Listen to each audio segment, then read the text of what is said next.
So today we're starting off in the barn. My buddy brought me this 48 volt golf cart. When he bought it, originally it had the body, but he wanted to make it real fancy.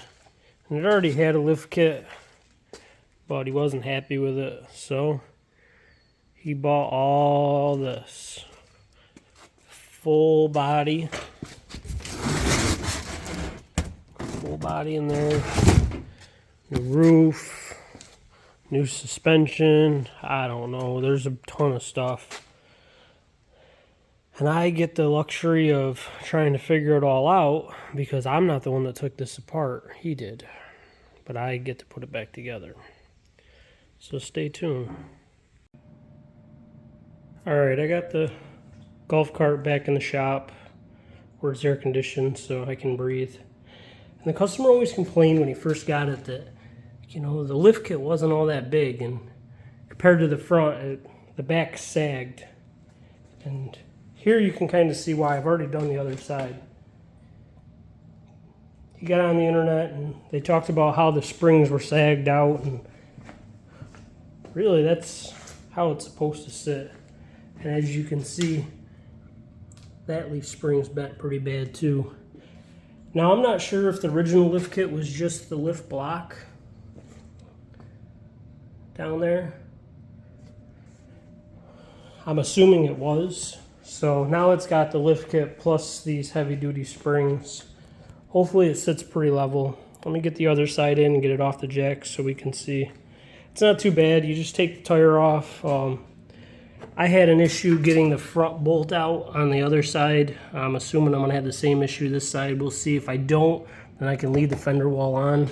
And then it's just the U-bolt down here, the bolt back here on the shackle, bolt up front, and old springs out. Okay, with the old one out, you can see both of them now bent pretty bad. They're not in the arch that they're supposed to be. And that's with the new one in there. Let's get the tire back on and get her sitting on the ground. With it sitting on the ground, now we can see just how much of a lift it's supposed to have. It is sloping towards the front slightly.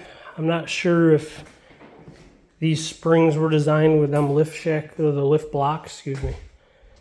But without the body on it, I can't tell. So next thing to do is get the body sitting on it and go from there.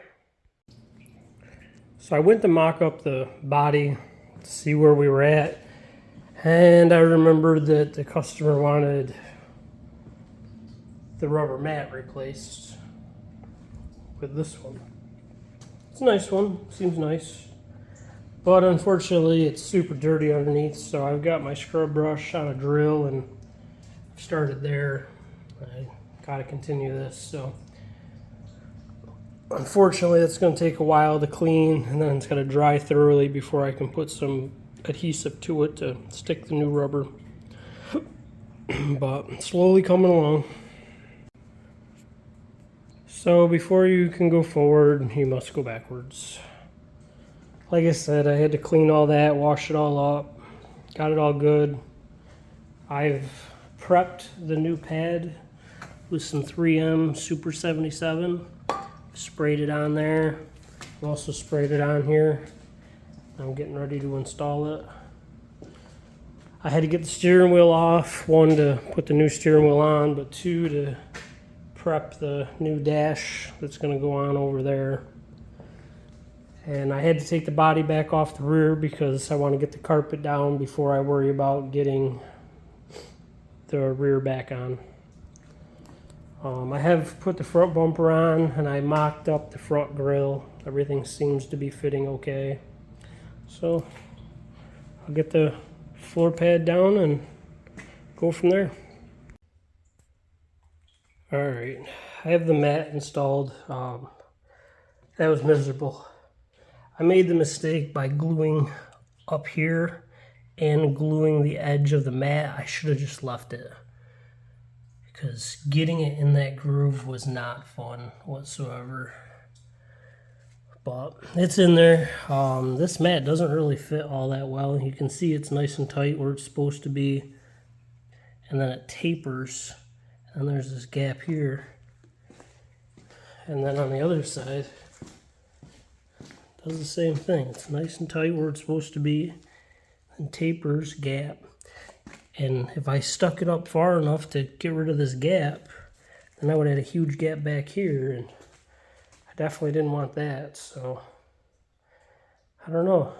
Like I said, I didn't buy these parts. I'm just installing them. So now I can get the rear back on, set the front on for now. Just make a little more progress and see what's next.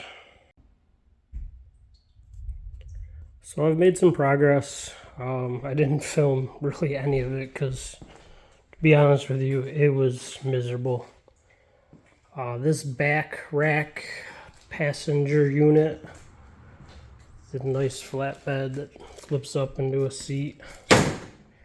Yeah, it looks cool, but the directions were horrible.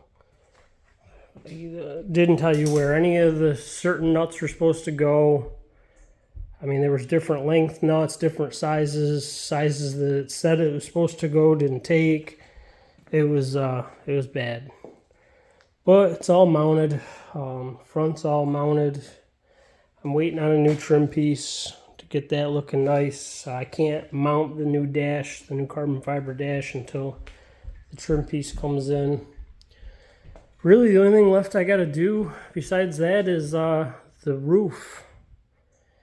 And I got to go fetch some hardware because, yeah, I don't know. The kit left me with some extra hardware, but not the right stuff. So I got to do that, and I got to do the tail lights and the headlights, permanently mount the steering wheel, and then recover these seats, the stock stuff.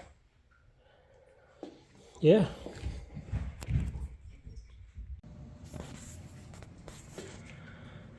So we're doing a little after video because I didn't record nearly as much as I wanted to. This thing was a nightmare.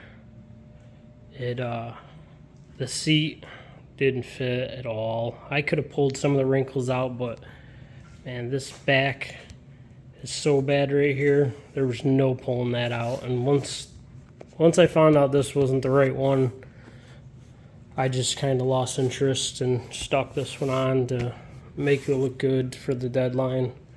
I still am missing my trim piece, so I can't put that carbon fiber dash on, but everything else is on.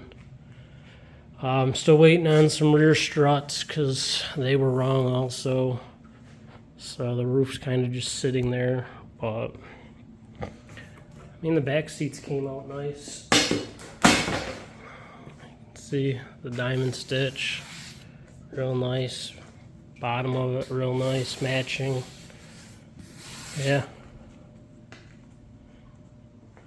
came out good. Did a little bit of painting on it because, you know, that's the stuff that you're gonna see.